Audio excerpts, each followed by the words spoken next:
July 1970, two American congressmen are among a delegation that's visiting Con Son Prison in South Vietnam. They're getting the guided tour when one of the Americans pulls out a hand-drawn map a former prisoner had given him. The map shows a secret part of the prison. That's where they want to go. As they open a door, they begin to hear a chorus of moans. People are crying out for what the Americans are told is water. As they walk farther into the room, what they see they can't believe. Women and men trapped in cages, some beaten, mutilated, their bodies covered in sores. The translator looks at one of the congressmen and says, "Tiger cage." The two congressmen were Augustus Hawkins and William Anderson. They were accompanied by the USAID Office of Public Safety Director Frank Walton, as well as Tom Harkin, who would later serve on the United States Senate. Their translator and assistant for the day was Don Luce, a man that would soon relinquish his support for the American war effort. He has a controversial story to tell, but we'll save that until the end. The Vietnam War was in full swing. That's why in those cages were people considered the enemy of the U.S. and Republic of Vietnam. The delegation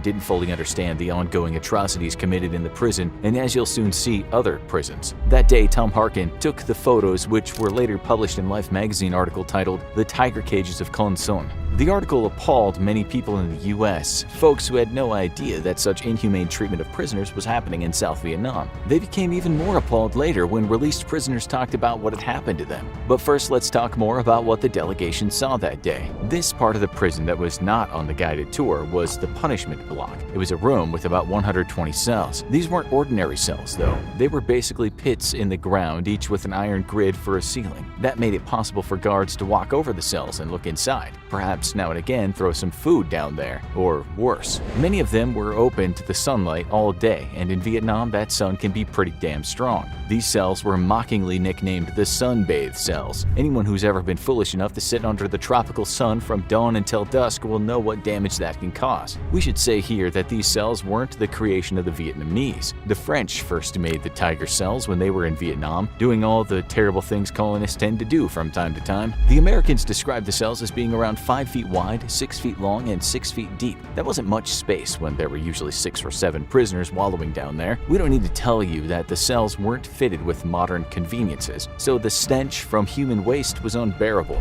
As for who was down there, it included anyone accused of being communists. Sometimes families were imprisoned, other times student activists were rounded up and sent to the prison, sometimes spending years down there without ever having a trial. Let's now talk about torture. The tiger cells, as we said, were a punishment block, but they weren't always just punishment in themselves. Rather, they were a holding house. One former prisoner said he was beaten and tortured on and off for a whole year. He said at times he'd have soapy water forced into his mouth and eyes. He said other times he was electrocuted. On other occasions, he was beaten with sticks until he said he vomited blood, or until the blood came out of my eyes or ears. Another former inmate described having his hands handcuffed behind his back and then being suspended by his arms from the ceiling. That caused incredible pain and usually resulted in him blacking out. In his own words, he said, "They chained our feet and attached the chains to a pole. There were between 50 and 100 prisoners. We had nothing to lie on, and it was filthy and dirty and cold. Every day they would open the door and send in a bunch of common criminals who would beat us with sticks and kick us." He said he saw several people die in the tiger cages. Others lost the use of their limbs, with one man saying he and many others were disabled after the beatings. He said, "We were still sick and needed more time to recover. We told them many of us still could not walk, and many were still very sick." And then he dropped this bombshell.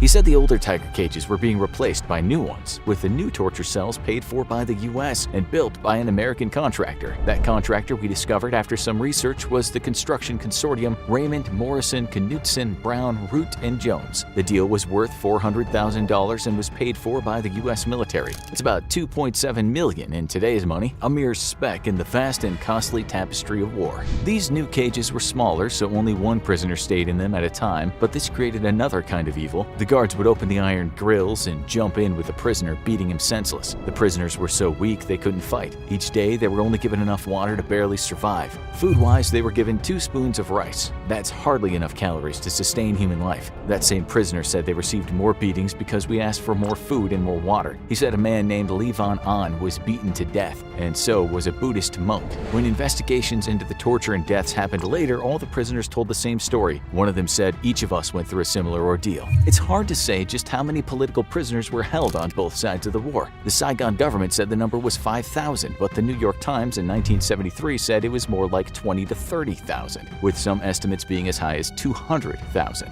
These were secretive times indeed, but those released from the prison stood up later and described in horrific detail what had happened to them. The Times published an article on July 11, 1970 with the headline, "Saigon is investigating tiger cage cells at prison." Partway down this story is this paragraph: "The government has already confirmed that the small, crowded tiger cage cells exist and that they contain around 400 prisoners who refuse to obey the prison authorities." It said the prisoners were shackled, beaten, and did not receive enough food or water to sustain anything near good health. When the South Vietnamese government was asked about this, it responded by saying prisoners in those cages had not saluted the national flag. But from what we can see, there was some amount of sadism going on in those wretched punishment blocks. Indeed, after 3 students from Saigon University were released from the prison, they said the government had not been telling the truth. They said they believed the number of prisoners was way higher than the government had said, stating that the number was 11,200. Speaking on behalf of those students was a man named Cao Win Loy. He said he'd spent 13 months in a tiger cage for nothing more than joining a peace protest. Women got the same treatment as men. Here's one testimony from a former female prisoner. "In prison, sometimes they made my sister or me witness the torture of the other. When I saw them beat my sister, it was very painful. They put us in the tiger cages, and when I came to my senses, I thought I fell into hell because the cage was the shape of a coffin."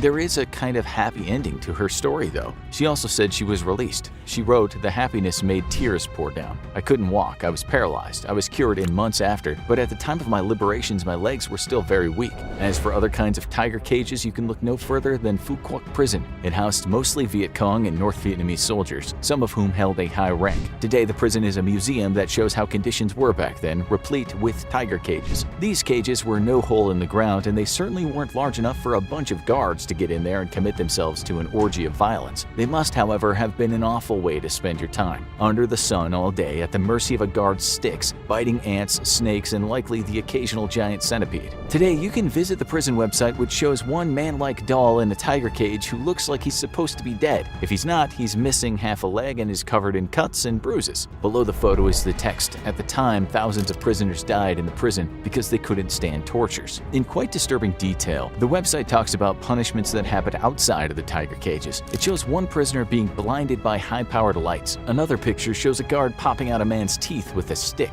If that isn't bad enough, another prisoner is wrapped in a sack and is being placed on a large heated pan. This kind of thing never happened in the US, or at least we don't think it did, but listen to what an academic wrote about those days in Vietnam. In a paper published by the University of California Press, he wrote, "The Republic of Vietnam, or South Vietnam, operated this prison under the close advisement of the United States. In fact, this prison was part of the mass incarceration system that Vietnam built in the 1960s with the help of US law enforcement experts and funding from the CIA." The writer also says guards would walk above the cages and throw quicklime over everyone. Prolonged exposure to quicklime causes burns, and the people in these cells had no water to wash with. The academic also adds something to the story regarding when the US delegation went there. He said that everyone who'd arrived from the US was appalled by what they saw. Nevertheless, he said the delegation minimized the conditions in their official report. As some of you know, much of the USA was against the war in Vietnam. Photos of inhumane conditions in prisons only supported their cause and turned more people off the war. That's why the officials kept most of the horrors hush-hush. The writer said that Tom Harkin wasn't supposed to publish those photos, but he leaked them to Life magazine. After that leak, protests in the US exploded. In Boston, activists made mock tiger cages and stayed in them all week. Even in London, people made cages and sat in them outside of the offices of a contractor that built the detention facilities. We told you we'd come back to that translator named Don Luce. Many years later, he wrote that he had a friend who had been tortured to death, but he said the torture happened under the eyes of American soldiers. He said the US paid the salaries of the torturers, taught them new methods, and turned suspects over to the police. The US authorities were all aware of the torture. After he turned against the war effort, he lost his press pass. He became a pariah to the US and the South Vietnamese. One day, a friend of his from military intelligence said, "Don, you've got to be more careful. They're out to get you." This became a reality when he discovered a deadly two-step snake had been planted in his bed one day. He was eventually expelled from Vietnam and had to return to the US. A female prisoner named Thu Thi Thao later wrote that she actually got to speak with the delegation that day. She was a 16-year-old student at the time. This is what she said about her experience. "I still remember the strange foreign voices in the cages, we wondered what new indignities were to be visited upon us. But a foreigner myself who spoke Vietnamese with a heavy accent told us it was a U.S. congressional investigation. We had prayed for such an inquiry and took the chance to speak of the tortures. We begged for water and food. We were dying, you know.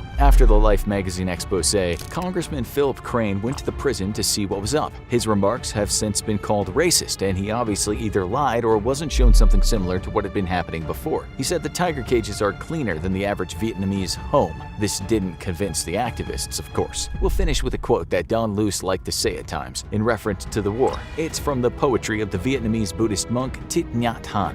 Remember, brother, remember, man is not our enemy. Now, you need to watch 50 insane facts about Vietnam War you didn't know, or have a look at this.